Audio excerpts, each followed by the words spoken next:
Bom dia, meus irmãos. Fim de semana muito abençoado, não é? Que maravilha.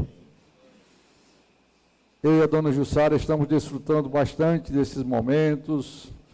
Há uma semana que nós estamos na estrada, tendo comunhão com os irmãos, e esse privilégio de concluir tudo isso com essa comunhão aqui em São Luís.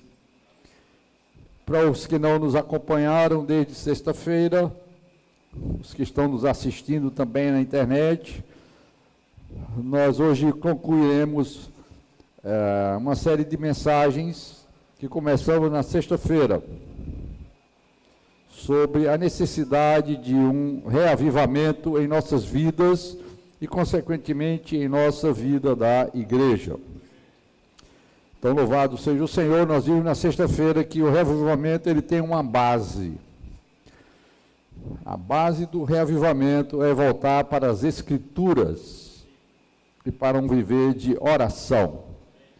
Solo Scripture.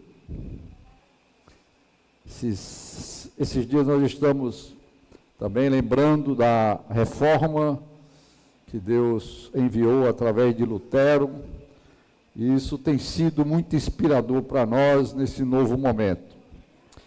E ali na sexta-feira nós falamos e demos essa base, baseada nos 5 sola, né? Os 5 somente, que é o resumo da reforma. Ontem à noite, então, nós vimos outra mensagem mostrando que isso é a nossa necessidade hoje. Nós precisamos ser restaurados, reavivados, nós precisamos ser renovados. E hoje, irmãos, nós queríamos ter comunhão com vocês sobre o tema o reavivamento dos últimos dias. Há uma promessa na Bíblia de que antes da volta do Senhor, o Espírito seria derramado sobre o povo de Deus e haverá um grande reavivamento. Vocês creem nisso? Amém? E isso, claro, tem que começar. Isso não é um movimento da igreja, não é um movimento de um ministério, não é um movimento liderado por um homem. Isso é algo que vem do Espírito Santo. É Deus que vai derramar o seu Espírito Santo. E nós vimos que Lutero e Neemias, também é um livro que nós temos estudado e temos aprendido bastante. Neemias foi uma pessoa que trouxe reformas para o povo de Deus. Basicamente, nesses seguintes pontos: restauração do viver de oração, restauração de um viver diante da palavra de Deus, restauração do serviço na casa de Deus, restauração da nossa gestão do tempo com Deus, restauração do cuidado com os que servem a Deus e, finalmente, uma restauração no nosso viver. A nossa vida deve ser uma vida pura e santa. E isso não é fácil nesse tempo do fim. Por isso só tem uma saída: o derramamento do Espírito Santo em nossas vidas. Amém? Louvado seja o Senhor. Então, ao longo do tempo nós falamos, isso está na história da Bíblia, do povo de Deus, da igreja, no Novo Testamento, e também na história da igreja. O povo de Deus sempre foi o que a gente chama na matemática de uma senoide, não é isso, Jorge? Já ouvi falar de uma senoide? É a curva no eixo cartesiano do seno, o seno do ângulo. E essa curva é assim, né? Sobe, desce, sobe, desce. É uma onda. A nossa vida... Pois é. Ele está dizendo que é igual, tanto para o positivo como para o negativo. A onda é a nossa vida, né? Altos e baixos. Representa a nossa vida. mas nós nunca devemos desanimar, nós nunca devemos ficar na parte de baixo da senoide, nós devemos sempre procurar ser reavivados, amém? E ter aquele pico, né? Na história da igreja, irmãos, foi assim, na história do povo de Deus.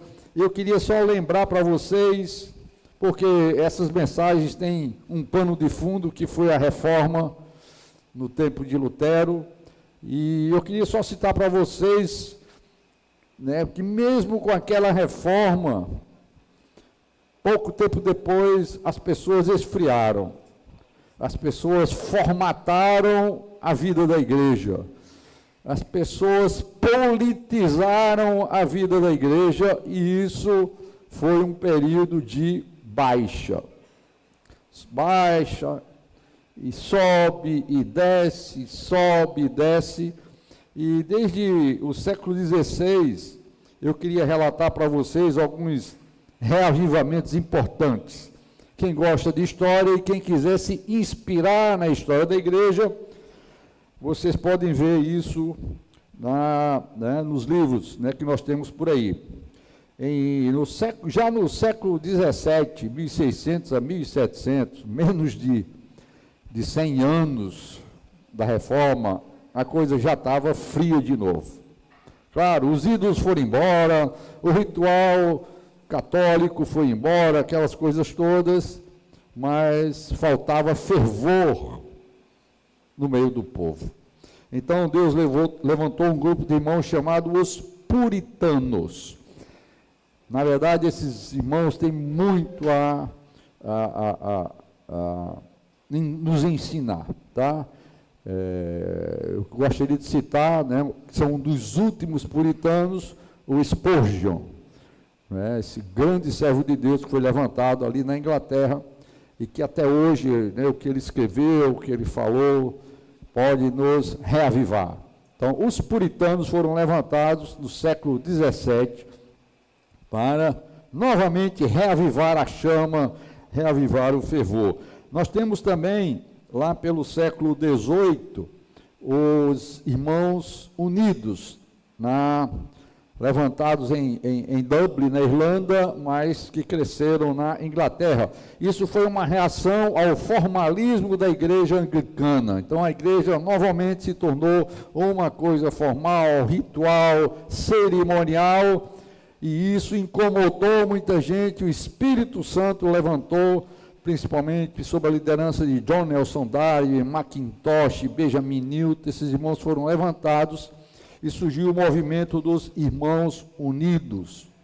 E a nossa teologia tem muita base, né, no que Deus levantou por esses irmãos, mas eu quero citar um ponto principal. Foram eles que levantaram o conceito de sacerdócio universal dos crentes. Eu e você somos apenas irmãos. Eu e você, todos nós somos sacerdotes de Deus. O que o pregador faz, o outro pode fazer. Sim, Deus levanta homens com alguns dons, isso está na Bíblia. É 5 talentos para um, 2 talentos para outro, mas pelo menos um talento você tem, e você pode desenvolver o seu sacerdócio. Então, todos nós somos sacerdotes de Deus, amém? Isso foi um reavivamento trazido através dos Irmãos Unidos. Mas depois eles tiveram problemas. 20 anos depois, a curva desceu. É incrível, né, irmãos? Por isso, essas mensagens são muito importantes, porque amanhã, segunda-feira, a curva pode descer na sua vida. Você ouviu as mensagens, ouviu a palavra de Deus, saiu daqui muito animado, mas quem sabe amanhã você está frio de novo, não é verdade? E quase com certeza nós vamos estar. Eu falei sexta-feira que todo dia nós acordamos deformados, né? Por isso nós precisamos de uma reforma todo dia, de um reavivamento. Então os Irmãos Unidos se dividiram em centenas, lamentável. Mas Deus levantou novamente um grande reavivamento na própria Irlanda e em País de Gales, muito forte lá pelo ano de 1859. Depois disso, novamente, os irmãos esfriaram. E aí Deus levantou um grande reavivamento nos Estados Unidos. Na verdade, tem outros, com Jonathan Edwards e outros irmãos americanos, Finney, Moody. Mas eu quero citar um grande avivamento que houve, que foi no ano de 1906 a 1915, já no século XX, chamado Avivamento da Rua Azusa. A Rua Azusa era uma rua, eu acho que lá em Los Angeles, e ali aconteceram coisas extraordinárias. Na verdade, ali, né, nós temos praticamente o início do movimento pentecostal. O movimento pentecostal também hoje já está todo deformado, não é verdade? Muita deformação, mas a origem dele, a essência dele, é muito genuína e foi muito boa, porque a coisa já estava fria de novo, precisava de alguém mais animado e de vidas fervorosas pelo Evangelho, pelo viver santo, né, por uma vida da igreja cheia de Deus. Esse foi um grande movimento lá na Rua Azusa. Amém? E assim, meus irmãos, é a nossa vida da igreja. Amém? Altos e baixos. É a nossa vida cristã. Por isso, nós precisamos sempre ser reavivados. Amém? Na época de Neemias, aconteceu a mesma coisa. Por incrível que pareça, no livro de Neemias tem problemas. Tem dificuldades. A gente viu ontem que no capítulo 8, a palavra de Deus foi levada a sério, a palavra de Deus foi buscada e houve um grande reavivamento ali, com muita alegria, né? E o povo ficou muito alegre e o povo saiu a distribuir porções. Todo reavivamento tem 3 pilares. Prestem bem atenção, anotem. Todo reavivamento tem 3 pilares: oração, palavra e pregação. Não existe reavivamento que não lhe leve para a rua, para o seu vizinho, para o seu parente, para o seu amigo, pregar o Evangelho. Se você não tem esse tipo de atitude, isso não é um reavivamento. Isso pode ser qualquer outra coisa, pula, seja lá o que for, mas não é reavivamento. Reavivamento é oração,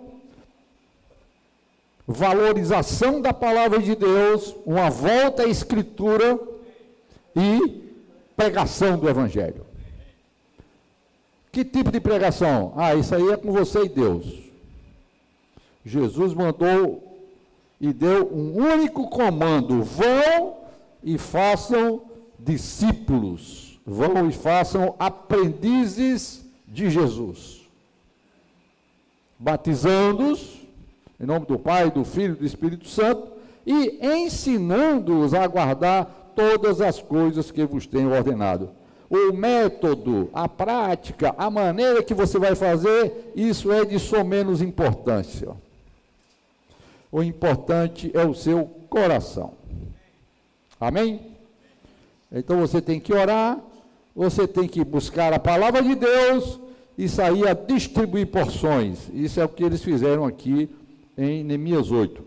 E uma coisa que acontece também quando você vai orar e vai à palavra de Deus, é que Deus vai iluminar que você não presta, que você não é nada, que você não vale nada. Mas Deus sempre está dizendo: você não vale nada, mas eu gosto de você. A notícia boa é essa, tá certo? Você não vale nada, mas eu gosto de você. Já dizia o poeta, né?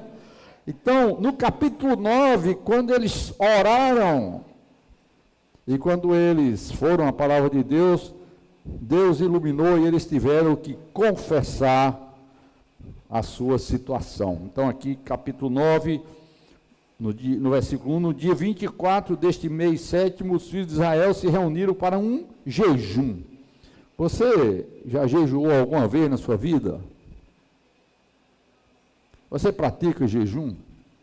Olha, isso é muito importante, irmãos. Isso faz parte desse viver de busca em oração.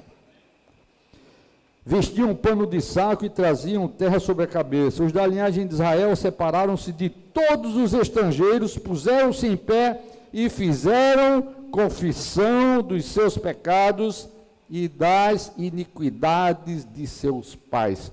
Não tem outro caminho. Quando você se chega a Deus, a primeira coisa que você enxerga é que os seus pais falharam. Na verdade, você falhou.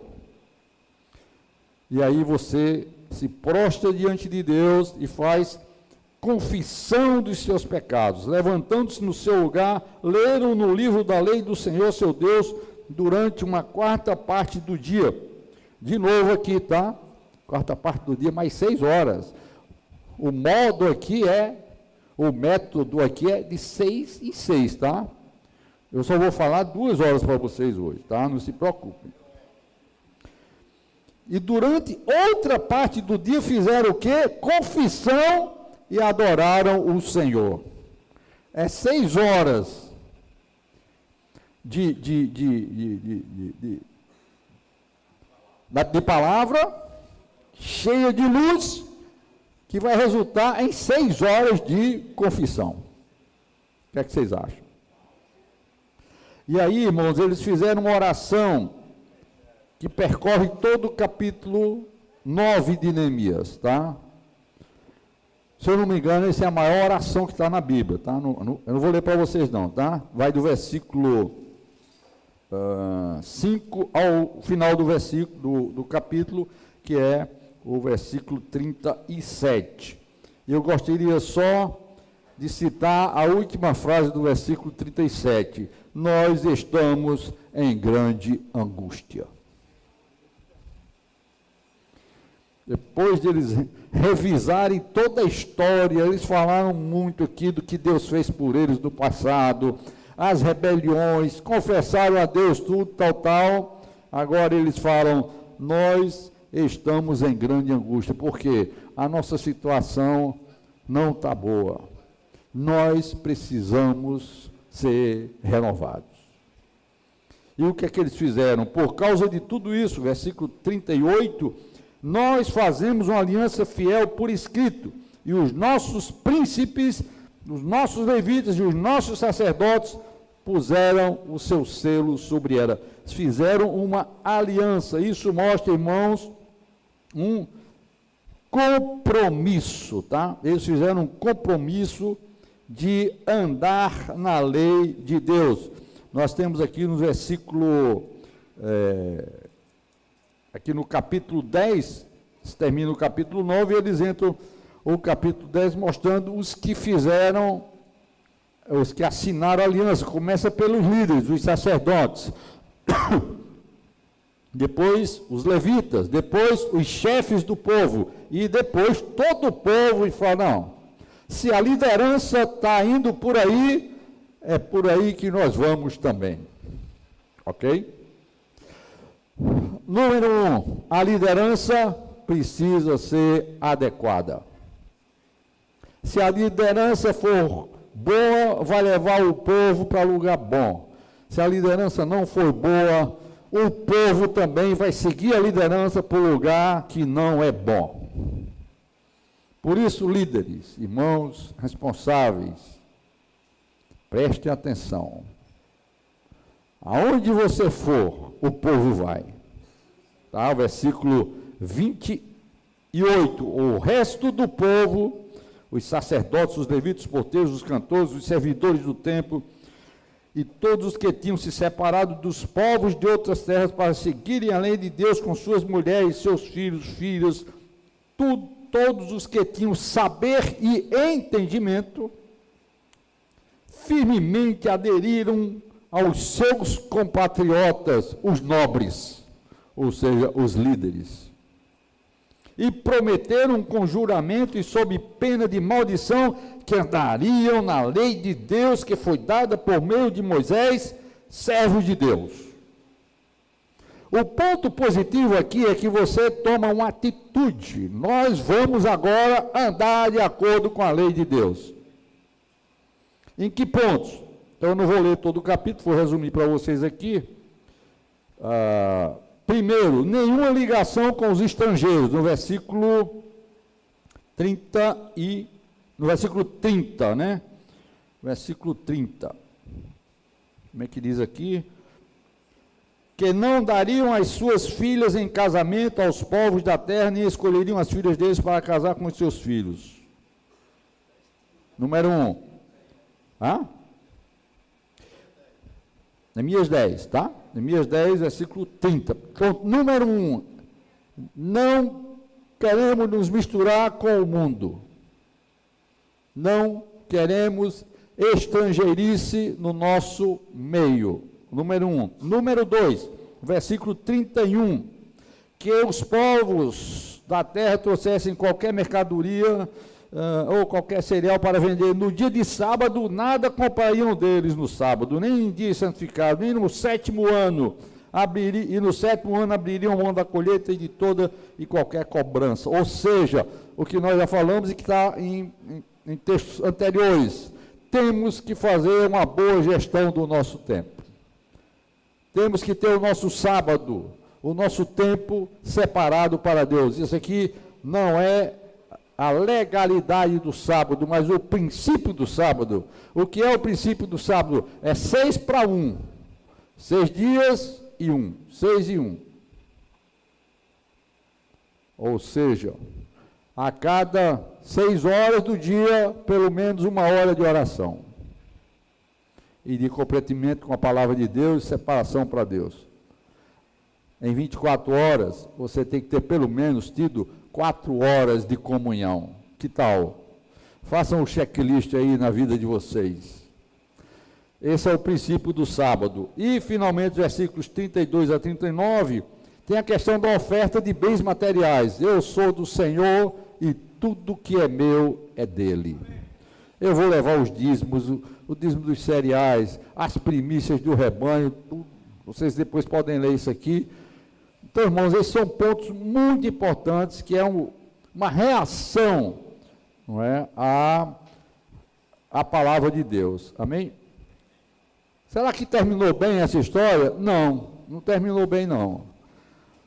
No capítulo 13, no último capítulo, Neemias inventa de voltar para a Babilônia.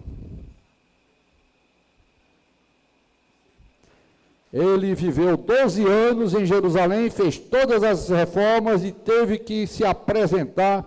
Afinal de contas, a licença sem vencimento do Neemias durou 12 anos. Que tal você tirar uma licença sem vencimento por 12 anos, ajudar na reforma do povo de Deus e na reconstrução do povo de Deus? Isso aqui é um princípio, irmão, isso é coração. Inclusive, 12 é um número de completação. Ou seja, toda a nossa vida deve ser dedicada à restauração do povo de Deus. Mas ele teve que voltar, teve que ir à Babilônia. E sabe o que aconteceu depois que o líder se ausentou? A coisa degringolou de novo. Vejam comigo. No versículo 4, diz que eles alojaram, hospedaram um amonita, Tobias, ali no local de reunião, numa daqueles ambientes ali, do local de reunião, no templo lá em Jerusalém. Tobias era um amonita. Vocês lembram que eles fizeram um compromisso de não se misturar com os estrangeiros? Assim não é a nossa vida? A gente faz compromisso num dia e descumpre no outro, sim ou não? Agora está o Tobias, um amonita, morando dentro do templo. E o que mais? Esqueceram a casa de Deus. Dos versículos 10 em diante, os coitados dos sacerdotes, dos levitas, não tinham mais o que comer, porque ninguém ofertava mais, ninguém estava mais nem aí, cada um foi cuidar dos seus negócios, e a casa de Deus foi abandonada. Ok? Que teve mais? Versículo 17. Desculpem. Opa. Versículo 17. repreendi os nobres de Judá e lhes disse: que coisa errada é essa que vocês estão fazendo? Estão profanando o dia de sábado. Aqui já houve profanação também do dia do sábado. A estrangeirice voltou, a profanação do sábado voltou, abandonaram a casa de Deus e voltaram novamente a casar com mulheres estrangeiras. Isso aqui está no versículo 23, né? Vi também naqueles dias que judeus haviam casado com mulheres asdoditas, amonitas e moabitas, e seus filhos falavam metade das palavras na língua de Asdod ou na língua do seu respectivo povo, mas não sabiam falar a língua dos judeus, ou seja, a principal língua, a língua que Deus fala, os filhos deles não sabiam falar. Que degradação, meus irmãos. Será que nós não estamos caminhando nesses dias para um mundo dessa maneira, onde nossos filhos não sabem mais falar a língua do povo de Deus? Quantos dos nossos filhos não foram desviados, não foram para o mundo? Muitas vezes por causa de, até mesmo fisicamente falando, casamento misto, né? Você casa com alguém do mundo, uma irmã ou um irmão, e no final das contas, a casa, o ambiente da casa é meio asdodita, meio amonita, e ninguém sabe falar a palavra de Deus. Então, meus queridos jovens, vocês que querem casar, cuidado, certo? Cuidado, porque Neemias pode chegar por perto, espancar vocês e arrancar os cabelos de vocês. Aí não vai dar certo, né? Foi isso que aconteceu. Eu os repreendi e os amaldiçoei, espanquei alguns deles e arranquei os seus cabelos. Pelo amor de Deus. O cara ficou irado. Mas não é para fazer isso com os irmãos, tá? Presbíteros, por favor, liderança. Neemias representa o nosso Cristo. De vez em quando ele fica irritado conosco. De vez em quando ele se irrita conosco. Ok? E aí esse problema, né, aconteceu. E Neemias, no final das contas, né, ele faz um novo reavivamento ali e tenta levar o povo de novo a um novo viver renovado na presença do Senhor. Vocês entenderam o que eu falei até agora? A nossa vida individual, a nossa vida coletiva é feita de altos e baixos. Mas nunca devemos parar no baixo. Amém? Sempre devemos procurar reavivamento. E é isso que eu quero falar para vocês, essa segunda parte da mensagem, a nossa necessidade de um avivamento nos últimos dias. Os últimos dias serão, aliás, já estão sendo muito difíceis. Nós temos problemas com o mundo, problemas morais, não é verdade? O problema da iniquidade, da falta de referência. Iniquidade é falta de referência, porque a palavra de Deus tem sido colocada em segundo plano. Não apenas no mundo, mas inclusive no meio de muitos cristãos, a palavra de Deus, dizem, parece, não é mais suficiente. Você precisa de mais alguma coisa. O mundo atual é difícil para nós, irmãos. Lá fora e aqui dentro.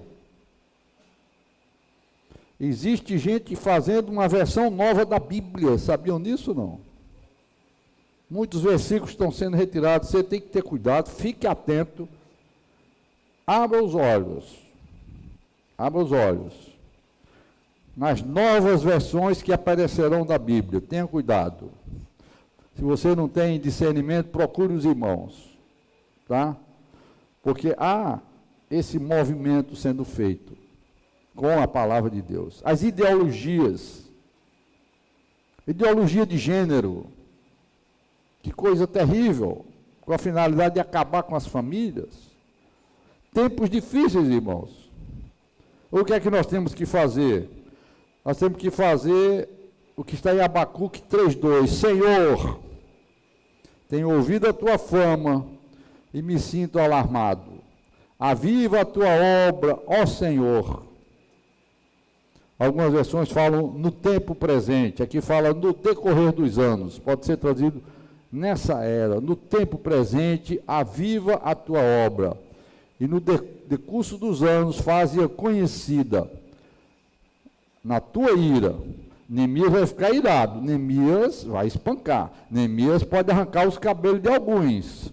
Então a oração aqui, Senhor, na tua ira, lembra-te da misericórdia. Nós precisamos orar isso aqui, irmãos. Senhor, aviva a tua obra. Aviva a tua obra na minha vida. E não arranque meus cabelos. Não me espanque. Lembra da tua misericórdia, que é grande demais. Amém? Então, essa deve ser a nossa oração. E eu queria, então, essa segunda parte da mensagem, discorrer com vocês um pouco sobre o que aconteceu na época do profeta Joel. Então vamos lá para o livro de Joel.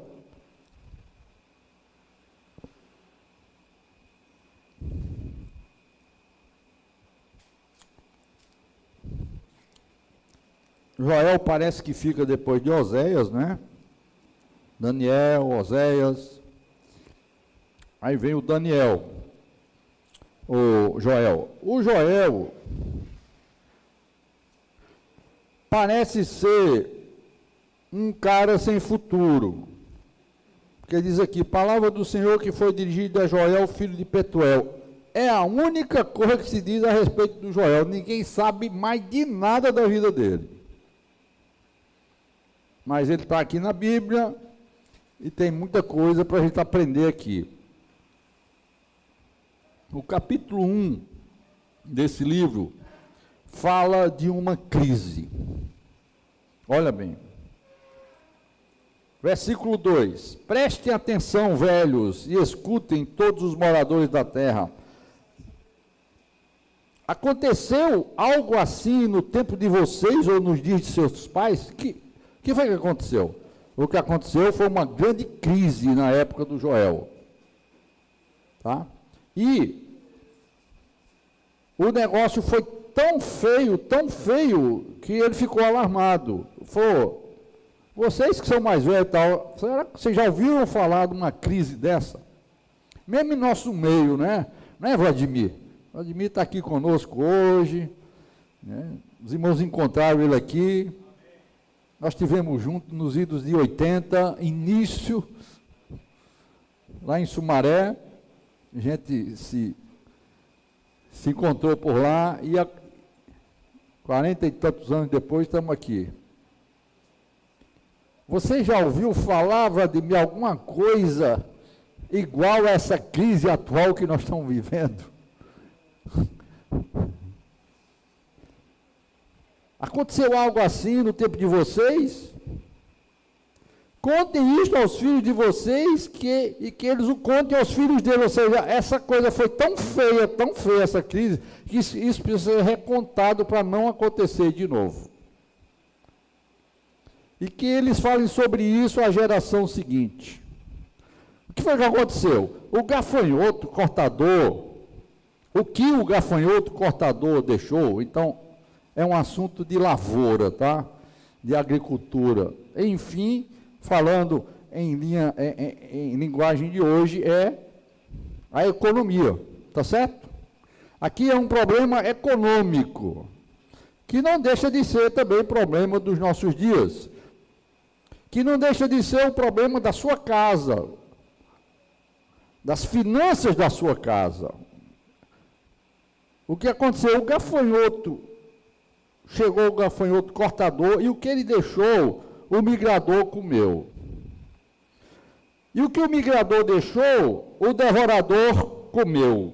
E o que o devorador comeu, o gafanhoto destruidor comeu. Enfim, não sobrou nada. E o que aconteceu com isso? A agricultura, a pecuária, tudo. Se não tinha nada mais de pasto, o boi também, né, carninha da aia, o boi não tinha o que comer, as ovelhas não tinham o que comer. O que aconteceu? Afetou o serviço na casa de Deus, porque ninguém tinha mais ovelha, boi, nada para ofertar na casa de Deus. Ninguém tinha nem um feixe para levar para a casa de Deus, ninguém tinha nem folha de farinha para levar para a casa de Deus. Vocês estão entendendo que a crise aqui era grande? E a afetada aqui foi a casa de Deus. Então era realmente um momento difícil na vida do povo de Deus. Versículo 7 diz, aqui já é uma espécie de profecia com a vinda dos assírios, tá? E posteriormente a vinda dos babilônios, que essa figura aqui dos gafanhotos é exatamente o que os assírios fizeram e que os babilônios fizeram com o povo de Deus. E o que aconteceu? 70 anos de cativeiro para 2 tribos e N anos de cativeiros até hoje para as outras 10 tribos. As 10 tribos nunca mais foram as mesmas. As 10 tribos, inclusive, se misturaram com os da Assíria, porque o rei da Assíria trouxe gente de lá para morar dentro de Israel, levou gente para morar nos outros lugares, misturou tudo de novo. E até hoje ninguém sabe onde estão as 10 tribos de Israel. Crise, irmãos. Crise, situação difícil. Judá, olhando aquilo, em vez de se arrepender, em vez de se voltar para Deus, fez as mesmas coisas que o reino do norte fez. Resultado, cativeiro de 70 anos. Mas com uma promessa de volta. Amém? Louvado seja Deus. Que nós estejamos nesse meio, nessas tribos, que mesmo um dia sendo levados à disciplina de Deus, possamos voltar ao lugar do testemunho de Deus. Não importa aonde a gente foi, não importa o que a gente fez, a misericórdia de Deus é grande. Deus falou, só vai durar 70 anos. E 70 anos depois, o povo voltou para a sua terra. Amém, meus amados? Então, essa crise aqui estava programada, tá certo? E era a situação. Na verdade, fisicamente, foi uma crise econômica, mas era uma profecia a respeito do que Deus faria com o seu povo no futuro. Então, já no capítulo 1, há um chamamento ao arrependimento, e é isso que nós precisamos prestar atenção ao ouvir a palavra do Senhor. Nos arrepender. Amém? Essa é a chave. Versículo 13. Sacerdotes, vistam roupa feita de pano de saco e planteiem. Ministros do altar, lamentem.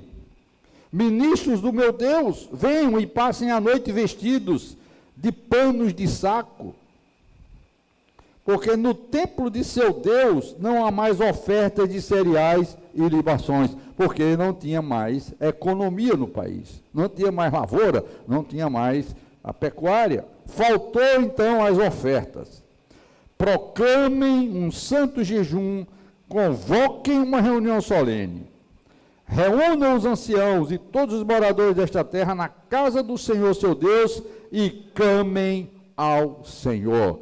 Meus queridos irmãos, nós precisamos ter reuniões de oração de clamor. Reuniões coletivas. Não para pedir carro novo para Deus, casa nova, emprego bom, emprego melhor. Esqueçam isso, meus irmãos. Buscai primeiro o reino de Deus, e as demais coisas serão acrescentadas. O que Deus está querendo de nós hoje é um povo que se arrependa, que se humilhe, pano de saco, que jejue e que clame a Deus. Amém? Versículo 15. Ah, que dia! Aquele dia do Senhor vai ser estupendo, tá? porque o dia do Senhor está perto, e ele vem como destruição da parte do Todo-Poderoso.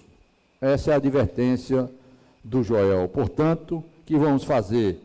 Líderes, sacerdotes, ministros do altar, ministros de Deus, vocês têm que tomar a iniciativa disso. Irmãos líderes, não se acomodem, vocês precisam orar mais, vocês precisam jejuar mais, precisam se humilhar mais, chega de arrogância. A arrogância de muitos levou à crise que nós vivemos hoje. A arrogância de muitos agora está fazendo com que na casa de Deus não tenha mais ofertas. Pode ter muitas outras coisas, mas não tem a verdadeira oferta que Deus quer. Vocês estão claros, irmãos? Que a hora é difícil? E que o arrependimento, a humilhação é uma coisa urgente? O clamor a Deus é uma coisa urgente? Os irmãos que servem nas igrejas, vocês têm sentado junto para orar?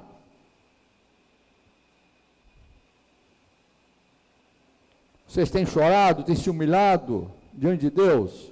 Esse é o caminho, irmãos, porque, que dia vem pela frente. Que dia nos espera, irmãos. Amém? Versículo de 3 a 20, capítulo 2.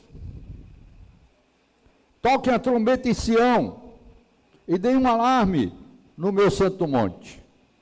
Você deve viver como os israelenses vivem hoje. Vocês estão acompanhando a situação em Israel hoje? Todo mundo dorme escondido lá nos bunkers, né, de proteção. As sirenes tocam a noite toda. Por quê? Porque é tempo de crise, é tempo de luta, é tempo de guerra. Por isso, toquem a trombeta em Sião e deem o alarme no meu santo monte, que todos os moradores da terra tremam, porque o dia do Senhor está chegando, já está próximo. Amém? O dia do Senhor está chegando. É dia de trevas e escuridão, dia de nuvens e densas trevas. Como a luz do amanhecer sobre os montes, assim se difunde um povo grande e poderoso. Esse aqui é o anticristo, tá? Trazendo para os dias atuais. Como nunca houve igual desde os tempos antigos, nem haverá outro depois dele pelos anos seguintes e de geração em geração. Lembra que Jesus falou que nunca houve nem haverá jamais tribulação igual a daqueles dias. É esse o tempo que está se aproximando, é esse o dia que está se aproximando, é o dia do Senhor.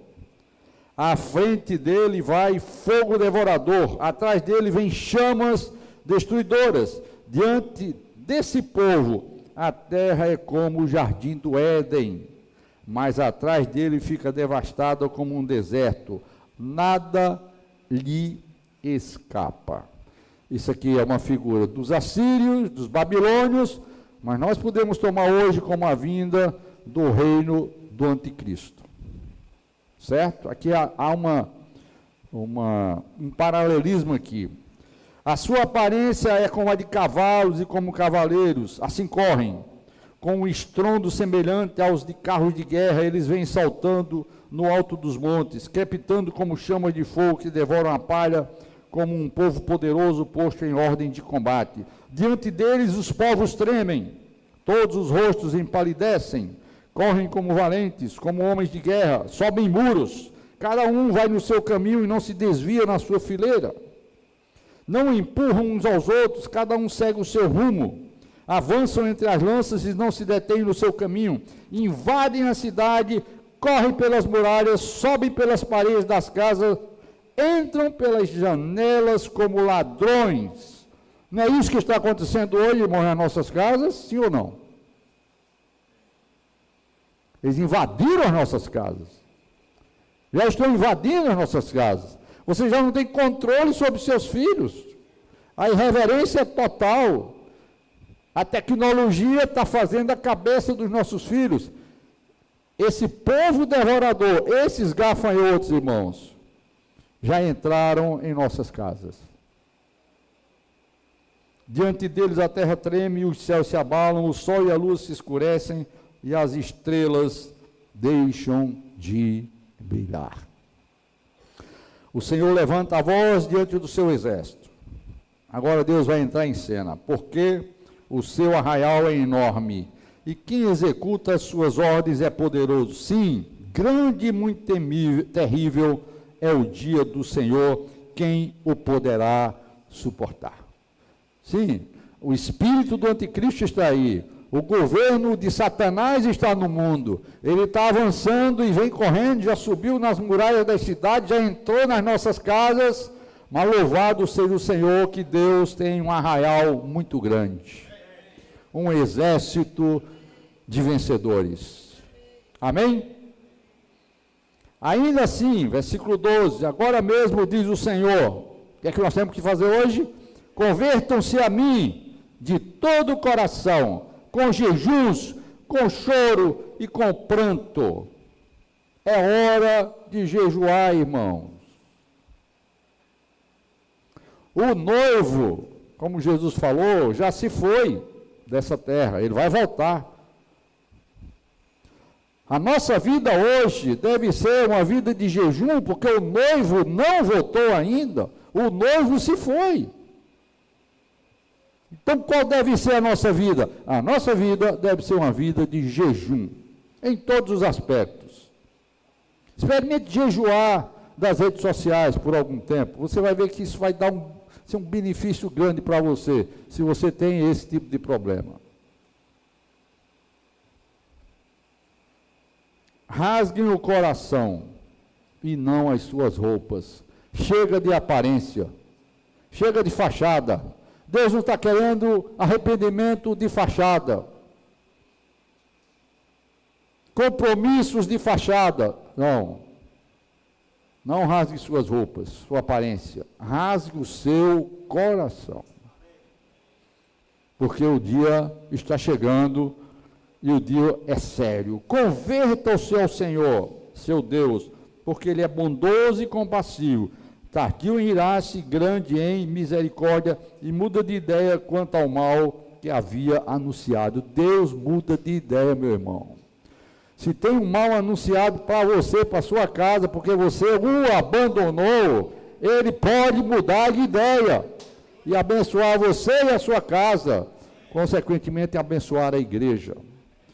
Deus pode mudar de ideia. Como Deus pode mudar de ideia? Se você buscá-lo com jejum, com oração, com humilhação. Que maravilha, né? Que Deus mude de ideia.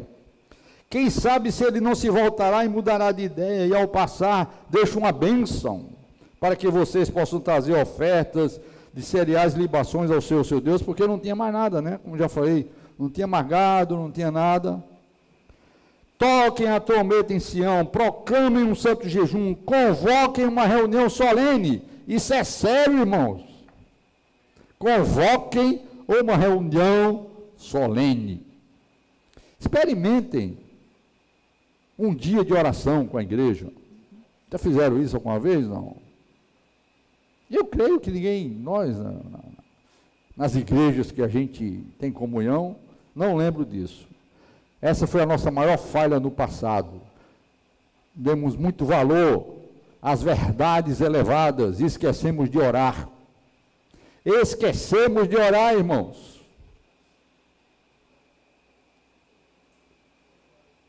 Convoquem uma reunião solene, reúnam o povo, santifiquem a congregação, congreguem os anciãos, reúnam as crianças e os que mamam no peito.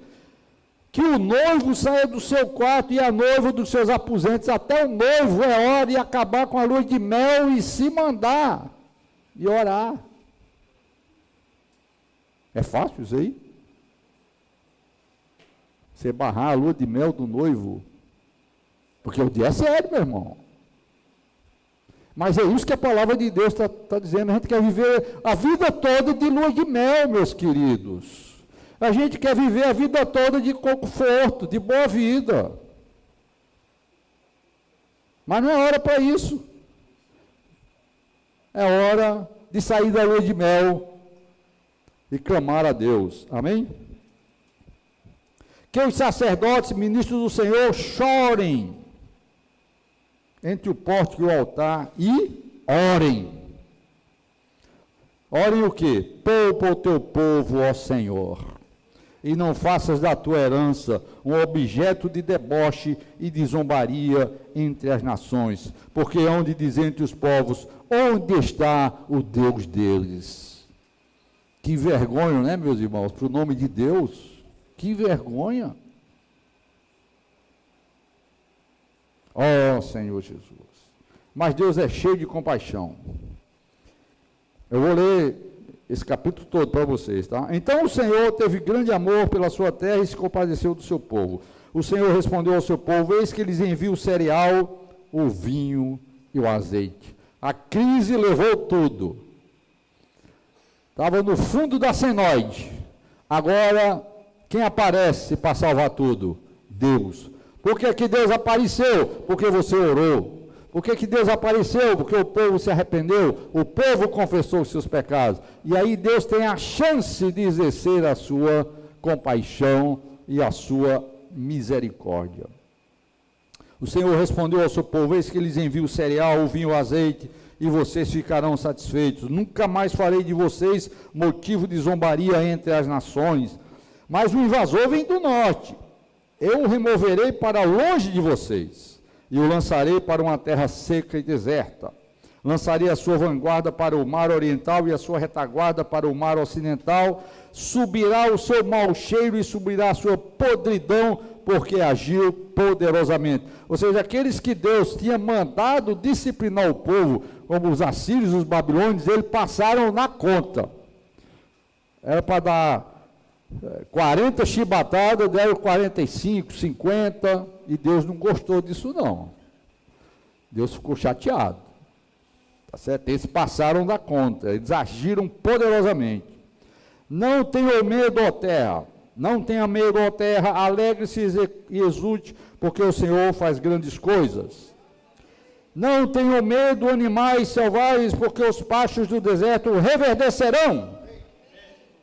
Porque as árvores darão os seus frutos, as figueiras as suas videiras produzirão com vigor. Vocês creem nisso, irmãos? Convoquem o povo.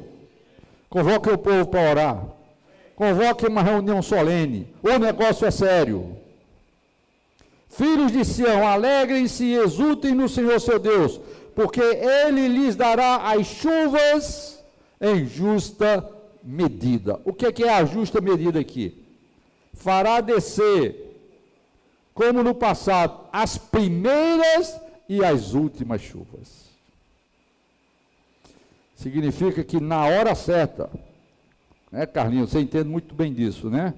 Na hora certa tem que ter a chuva em cima da semente plantada, para ela germinar. Essas são as chuvas, as primeiras chuvas, que outras versões chamadas de chuva temporã. Mas também precisa das últimas chuvas, para acelerar o amadurecimento do grão e finalmente a colheita do grão. E meus queridos irmãos, o que vai acontecer no final dessa era, Apocalipse 14, está escrito lá, é uma colheita, onde Deus vai colher as primícias da terra e vai tocar fogo no restante. Mas Deus tem uma promessa aqui. Deus tem uma promessa de mandar as chuvas na hora certa, na medida certa. Eu fico pensando, Deus parece que conosco tem sido muito compassivo, né? E misericordioso. Ele tem mandado a chuva. Nós estávamos numa crise tremenda, mas a chuva chegou na medida certa. Vocês têm ou não essa percepção? Deus teve misericórdia de nós.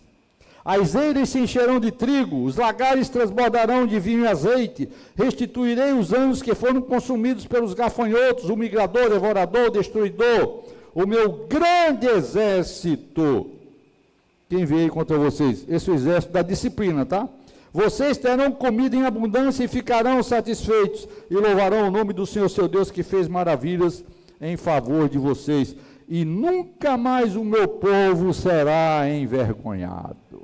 Que maravilha! Vocês não acham que nós temos passado por uma vergonha enorme? Nós que, há 40 e tantos anos atrás, levantamos a bandeira da unidade. O resto é Babilônia. Lembram disso? Os antigos? Que vergonha! Agora, nós estamos, esses que falavam isso, se dividiram ao longo do tempo. Precisamos ou não da misericórdia de Deus? De um coração puro, de um coração que reconhece que não é nada, que não vale nada, que precisa orar, que precisa se humilhar, precisa jejuar, confessar os seus pecados.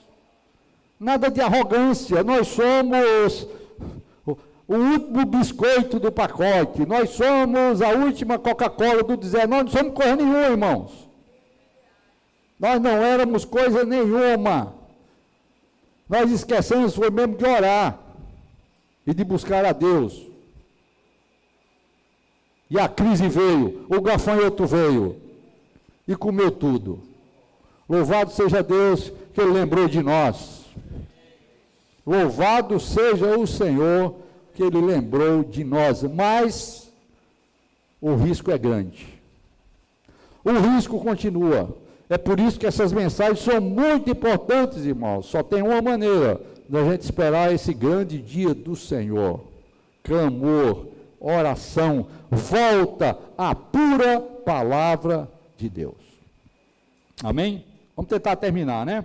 Vocês saberão que eu estou no meio de Israel, e que eu sou o Senhor, o Deus de vocês, e que não há outro, e nunca mais o meu povo será envergonhado. Claro, irmãos, que aqui há uma profecia para o povo de Israel. Essa é uma visão terrena, mas isso aqui, por trás disso, existe a visão espiritual, que é aplicável a nós. Por que eu digo isso? Porque o que vem a seguir aqui se aplica. E acontecerá depois disso que derramarei o meu espírito sobre toda a humanidade. Os filhos e as filhas de vocês profetizarão, os seus velhos sonharão, e os seus jovens terão visões. Até sobre os servos e sobre as servas derramarei do meu espírito naqueles dias. Isso aconteceu ou não aconteceu? O apóstolo Pedro falou que o dia de Pentecostes foi o cumprimento dessa profecia. Vocês estão entendendo? Há uma palavra para a nação de Israel, mas há uma segunda interpretação disso aqui, que é o Israel de Deus. A igreja foi gerada exatamente por esse derramar do Espírito Santo no dia de Pentecostes. Essas são as primeiras chuvas, preste atenção. As primeiras chuvas que Deus mandou para restaurar todas as coisas e trazer a nova Jerusalém, nossa morada eterna, nossa casa eterna, o lugar do nosso serviço eterno. Deus mandou as primeiras chuvas no dia de Pentecostes e vai mandar a última chuva antes do grande e terrível dia do Senhor. E Ele está nos chamando nessa manhã, nesses dias, a participar desse último reavivamento. O reavivamento dos últimos dias. Sabe por quê? O versículo 30 não se cumpriu ainda. Os versículos 28 e 29 se cumpriram no dia de Pentecostes, mas mostrarei prodígios no céu e na terra, sangue, fogo, colunas de fumaça. O sol se transformará em trevas e a lua em sangue, antes que venha o grande e terrível dia do Senhor. E o famoso versículo que a gente gosta tanto. E acontecerá que todo aquele que invocar o nome do Senhor será salvo. Irmãos, aqui está dizendo que ainda falta algumas coisas acontecerem. E a chuva serôdia está começando a cair, certo?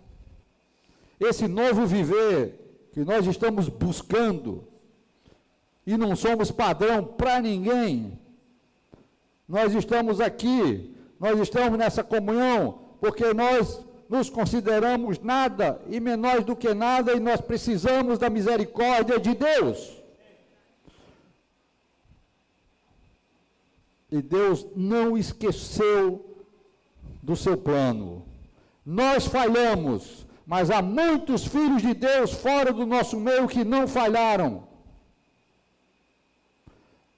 Muitos vencedores fora da chamada vida da igreja que não falharam. E Deus está contando com eles e está chamando eu e você agora para entrar nesse time de vencedores.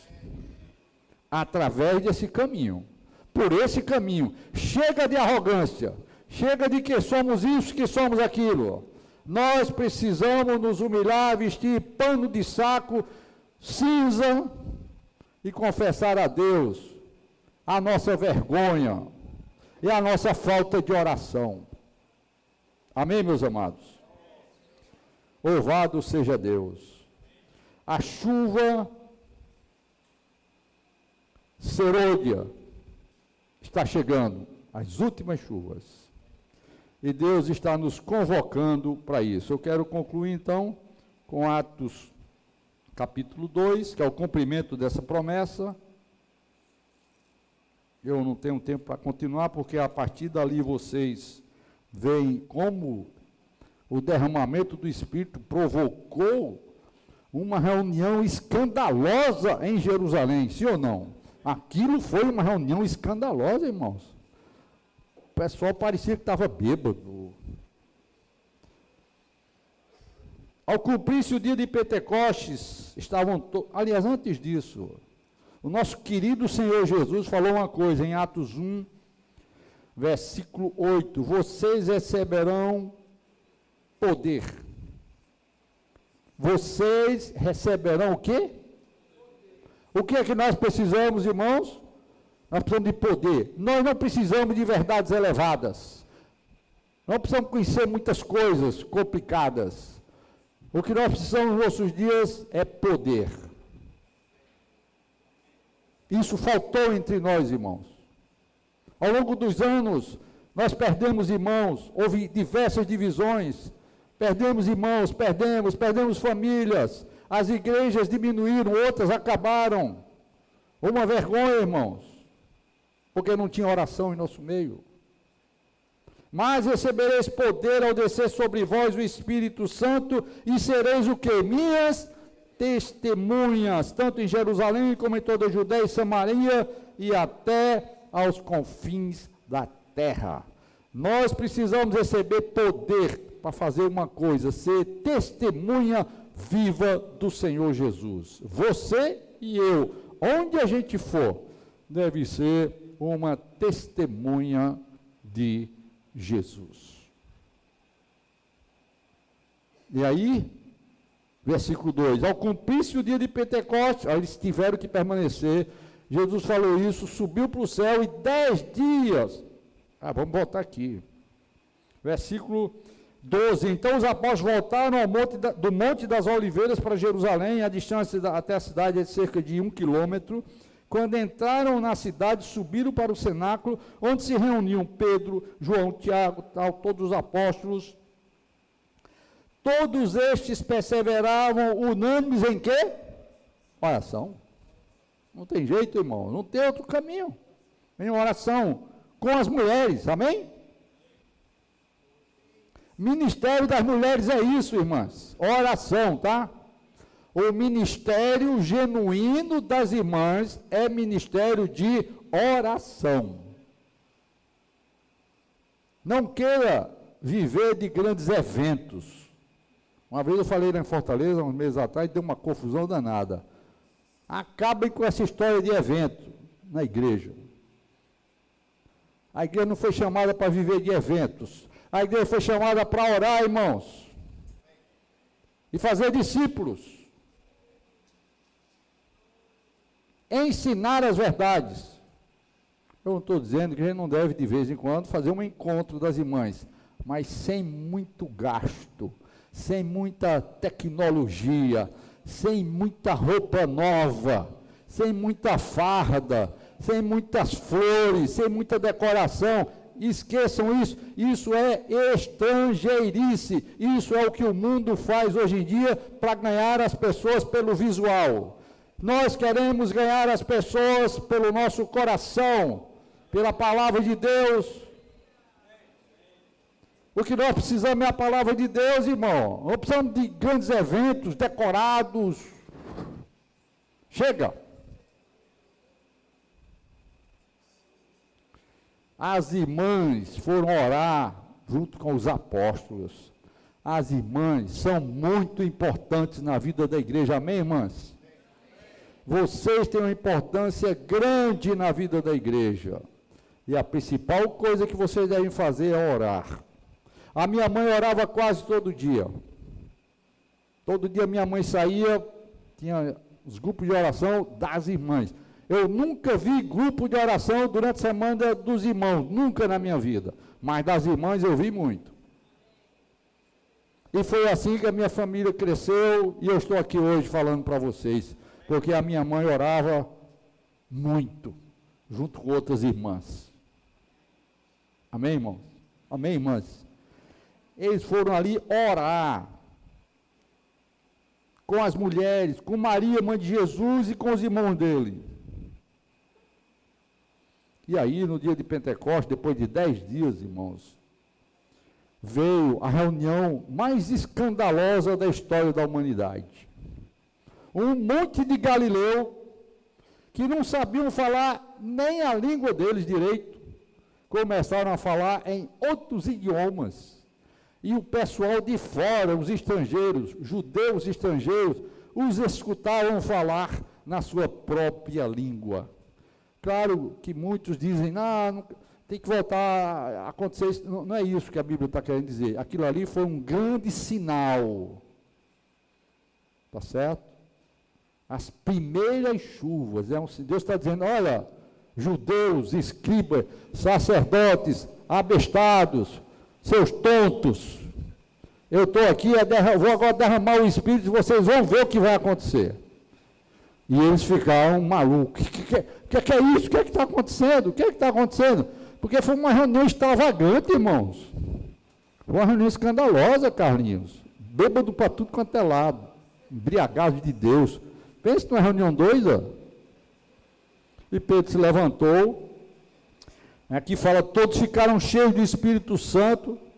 Voltando aqui, ao cumprir-se o dia de Pentecostes, estavam todos reunidos no mesmo lugar. De repente veio do céu um som como um vento impetuoso e encheu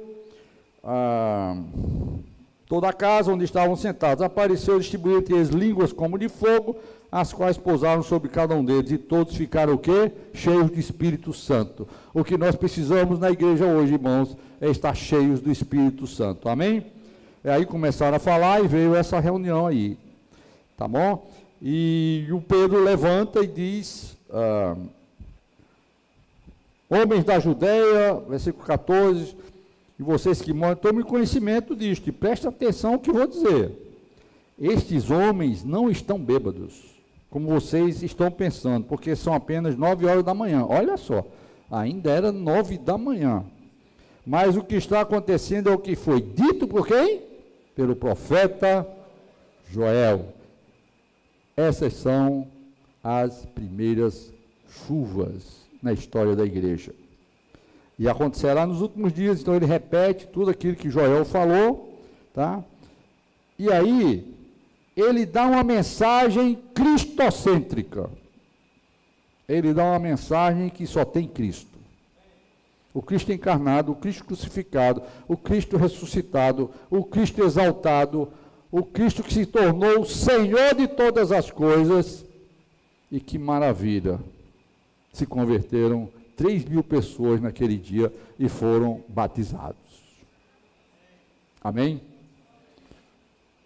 Eu gostaria que vocês tomassem isso como princípio, amém? Claro que Pentecostes desse jeito aqui não vai acontecer, porque isso foram só as primeiras chuvas. Primeiras chuvas chegam e vai embora, né, Carlinhos? Mas está faltando a chuva serôdia, as últimas chuvas, dos últimos dias. Esse é o reavivamento que todos nós precisamos, amém? Humilhação, irmãos. Chega de arrogância. Humilhação, pano de saco. Rasgar o coração. Buscar a Deus. Orar. Clamar. Convoquem uma reunião solene, amém? O negócio é sério. Deus vai mandar a última chuva.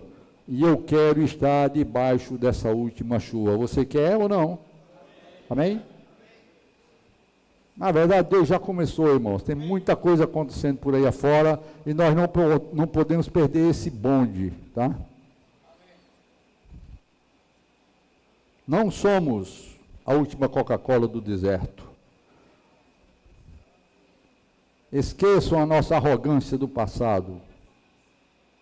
Vamos nos humilhar.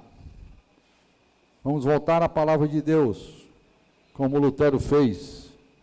Vamos orar, como Lutero orava, né? Estou muito ocupado, tenho muita coisa para fazer, por isso eu vou gastar as 3 primeiras horas do dia orando. Você está muito ocupado? Você tem muita preocupação? Gaste as primeiras horas do dia orando. Amém? Que Deus derrame as suas chuvas sobre nós. Vamos clamar ao Senhor, vamos buscar a Deus, que com certeza Deus ouvirá o nosso clamor. Amém? Desculpa ter passado o tempo, irmão, mas eu tinha que terminar o meu encargo, tá bom? Jesus é o Senhor. Amém.